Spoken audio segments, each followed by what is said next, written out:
मंगल भवन अमंगल हारे, द्रवहुष दशरथ अजर विहारे।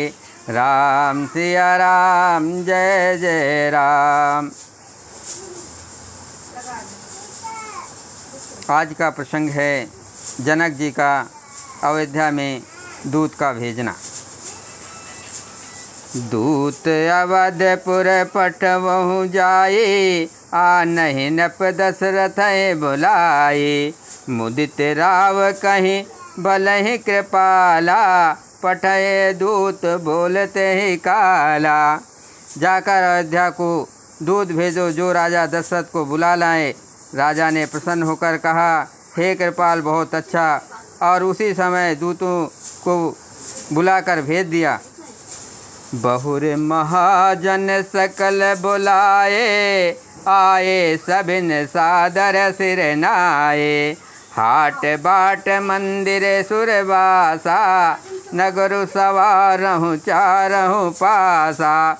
फिर सब महाजनों को बुलाया और सब ने आकर राजा को आदरपूर्वक सिर नवाया। राजा ने कहा, बाजार, रास्ते, घर, देवालय और सारे नगर को चारों ओर से सजाओ। हर्ष चले निज निज गृह आए, पुण्य परिचारक बोले पठाए। रचहु विचित्र बितान बनाए, सिर धरे बचन चले सचुपाए। महाजन प्रसन्न होकर चले और अपने अपने घर आए।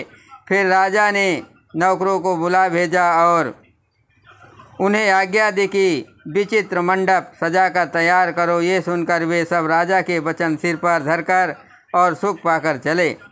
पठहे बोले गुनी तिन नाना, जे बितान विधि कुशल सुजाना। विविध बंद तिन कीन आरंभा, बिरचे कनक कदल के खंभा। उन्होंने अनेक कारीगरों को बुला भेजा जो मंडप बनाने में कुशल और चतुर थे। उन्होंने ब्रह्मा की वंदना करके कार्य आरंभ किया और पहले सोने के केले के खंभे बनाए।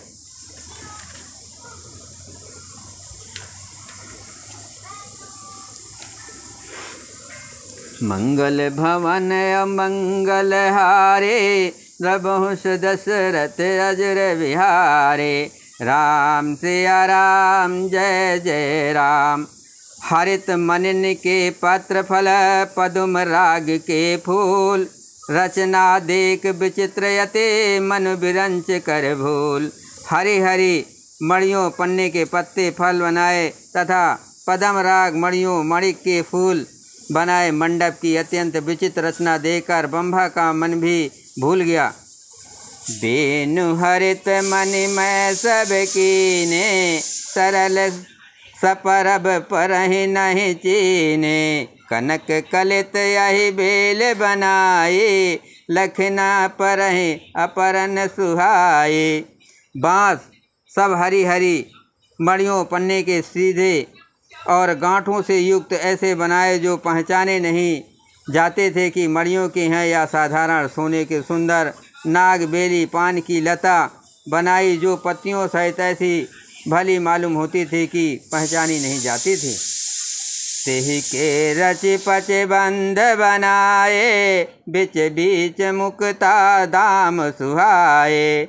मानिक मरकत कुलस पिरोजा, चेर कोर पच रचे सरोजा। उसी नागबेल के रचकर और पच्चीकारी करके बंधन बांधने से रस्सी बनाए। बीच बीच में मोतियों की सुंदर झालरें हैं।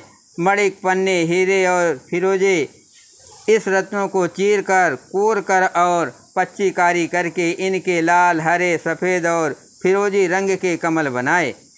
किए भंग बहुरंग बिरंगा, गुंजहि कूजहि पवन प्रसंगा। गुंजहि कूजहि पवन प्रसंगा, सुरपति माखम्बन गढ़ काढ़े। मंगल द्रव्य लिए सब ठाड़े। भंवरे और बहुत रंगों के पक्षी बनाए जो हवा के सहारे गूंजते और कूंजते थे।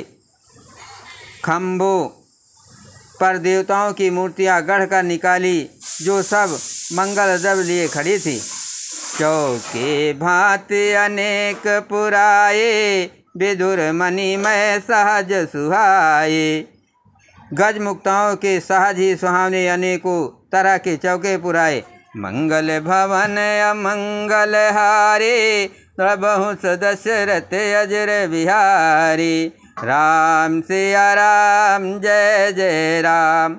सौरभ पल्लव सुभग सुठे, किए लील मलिकोर।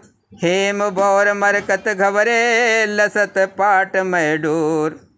नीलमणि को कोर कर अत्यंत सुंदर आम के पत्ते बनाए। सोने के बौर, आम के फूल और रेशम की डोरी से बंधे हुए पन्ने के बने फलों को गुच्छ सुशोभित हैं। रचे रुचिर वर बंद निवारे, मनहु मनोभव फंद संवारे। मंगल कलश अनेक बनाए, ध्वज पताक पट चमर सुहाए। ऐसे सुंदर और उत्तम बंधनवार बनाए, मानो कामदेव ने फंदे सजाए हो। अनेकों मंगल कलश और सुंदर ध्वजा पताका का पर्दे और चमर बनाए।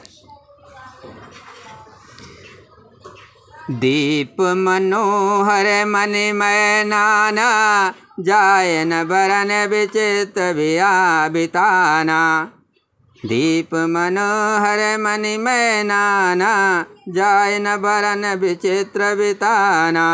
जहि मंडप दुल्हन भय देहि, सुबरन यसमत कवि के। जिसमें मणियों के अनोखे सुंदर दीपक हैं, उस विचित्र मंडप का तो वर्णन ही नहीं किया जा सकता। जिस मंडप में श्री जानकी जी दुल्हन होंगी, किस कवि की ऐसी बुद्धि है जो उसका वर्णन कर सके। दुल्हु रामु रूप गुण सागर, शोभितानु तिह लोक उजागर। जनक भवन कै शोभा जैसी, ग्रह गह प्रतिपुर देखहि तैसी। जिस मंडप में रूप और गुणों के समुद्र श्री रामचंद्र जी दूल्हे होंगे, वो मंडप तीनों लोकों में प्रसिद्ध होना ही चाहिए। जनक जी के महल की जैसी शोभा है, वैसी शोभा नगर के प्रत्येक घर की दिखाई देती है। जेहि तिरहुते तेहि समय निहारे, तेहि लघु लगहि भुवन दस चारी। जो संपदा नीच गह सोहा, सो बिलोक सुर नायक मोहा। उस समय जिसने त्रिहुत को देखा, उसे 14 भुवन तुच्छ जान पड़े। जनकपुर में नीच के घर भी उस समय जो संपदा सुशोभित थी, उसे देखकर इंद्र भी मोहित हो जाता था। मंगल भवन अमंगल हारे, प्रभु दशरथ अजर बिहारी। राम सिया राम जय जय राम। बसई नगर जहि लक्ष्य करे, कपट नार बरवेश। ते पुर कै शोभा कहत, सकुच सारद शेष।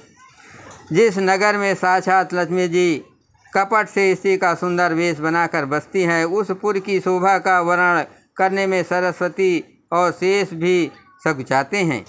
पहुँचे दूत रामपुर पावन, हर से नगर बिलोक सुहावन। भूप द्वार तिन खबर जनाई, दशरथ नप सुन लिए बुलाई। जनक जी के दूत श्री रामचंद्र जी की पवित्र पुरी अयोध्या में पहुँचे। सुंदर नगर देखकर वे हर्षित हुए। राजद्वार पर जाकर उन्होंने खबर भेजी। राजा दशरथ जी ने सुनकर उसे बुला लिया। करे प्रणाम तिन पाति दीनी, मुदित महीप आप उठ लीनी। बारि बिलोचन बाँचत पाते, पुलक गात आई भर छाती। दूतों ने प्रणाम करके चिट्ठी दी। प्रसन्न होकर राजा ने स्वयं उठकर उसे लिया। चिट्ठी बाँचते समय उनके नेत्रों में जल, प्रेम और आनंद के आंसू छा गया। शरीर पुलकित हो गया और छाती भर आई।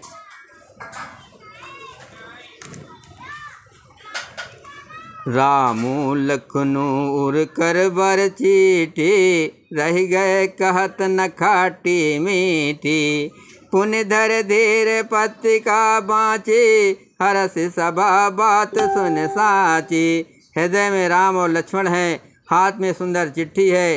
राजा उसे हाथ में लिए ही रह गए, खट्टी मीठी कुछ भी कह न सके। फिर धीरज धरकर उन्होंने पत्रिका पढ़ी। सारी सभा सच्ची बात सुनकर हर्षित हो गई। खेलत रहे तहाँ सुध पाए, आए भरतु सहित हित भाई। पूछत यति स्नेह सकुचाए, तात कहाते पाती आए।